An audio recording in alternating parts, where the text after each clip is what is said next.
it's funny listening to, with 10 years hindsight now, like where it still stands up well and like where it sounds a bit strange because the attitude has changed so much since then, you know.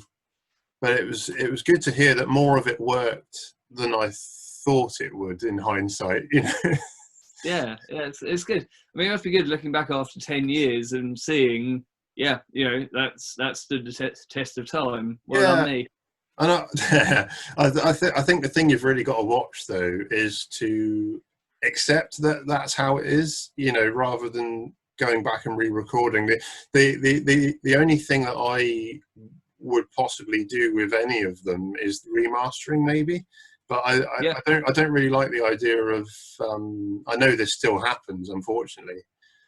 The problem with when people think they have to re-record it to make it sit with their more modern stuff is that you're going to lose the progression. I think it'd be disappointing, wouldn't it, really? You're going from, you know, what was a classic sound and was what you wanted at the time to basically mirroring your new stuff. Yeah, that is an important mental thing, isn't it? Is that the point of it is that was exactly how I thought it should be at the time. I don't even touch re-recordings No.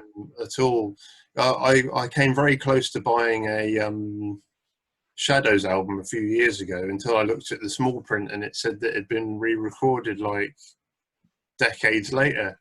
Yeah, well, the thing is, music, you know, music's not designed to be perfect. It never has been. It never will be, and that's okay.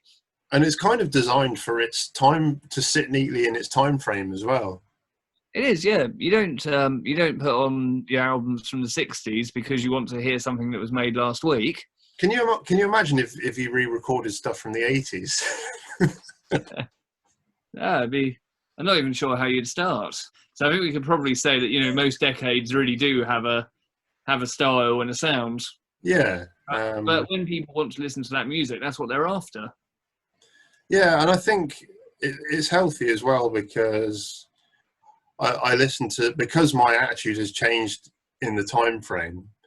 Um, I actually listen to Stamp a Smile on it and think, I'm glad that I'm listening to this and going, I wouldn't quite do it like that now, because it means that stuff has shifted and moved. Yeah. You know, if it sounded exactly like what is about to come out, I would be worried.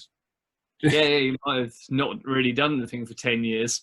Yeah, you know, so, but yeah, production wise, it was, you know, bright mastering, bright guitars, Yeah. bright everything, because that was, to be honest, that still happens a lot now. You know, a lot of stuff is very bright. You know, that's a major label released, and finally got away from that. Um, Probably after Solutions, I think, and started to Yeah. darken things up a little bit, and finally got it to that kind of point I like it now with the one that's coming out. So I think Yeah. it was definitely healthy to hear that the production was definitely a lot different to what it would be now. Yeah, well, that's good.